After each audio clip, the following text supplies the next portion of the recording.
Alden, it's your the plate and sold out na nga ang ticket ni Alden for Diamond na halagang 4,800. Grabe yun. For AR-15 moving forward sa December 30 na yan. Save the date.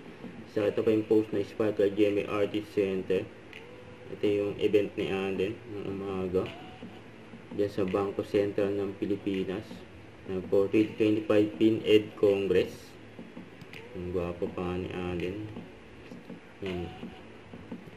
What would you advise them? I'll start with Alden. Kasi while wala ka pang anak at wala ka pang pamilya, but I think they will also relate to what you can tell them about feeling stuck. I think all of us have been there. It can be helped. And walang season yan sa age natin. It comes in, depende kung nasan ka and how you see things. Because I think it's a matter of manifestation. If you think that you're stuck, then you'll stay there.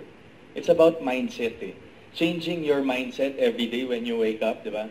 I'm gonna make a difference today. I'm gonna make myself worthy of something today. I'm gonna accomplish something. I mean, yun nga, psychology says, this is what I like about what I do every day, is every morning when I wake up, I fix my own bed.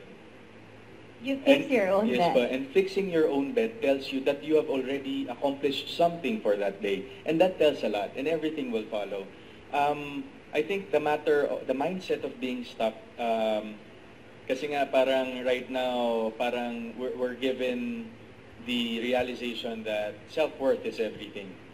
But make sure na pag inisip natin yung sarili natin, make sure naman na may ginagawa tayo to change our lives every day. So it's all about fixating your goal, your eyes on the goal, and then work backwards. There's no such thing as feeling stuck. It's all in your head. So pag nag-aayos po kayo ng kama ninyo kada araw, tandaan nyo, kasabay nyo si Alden mag-ayos ng kama nyo. Don't forget to subscribe, click the notification bell for more updates. This is with Shorty Action Vlog. Stay tuned for more videos.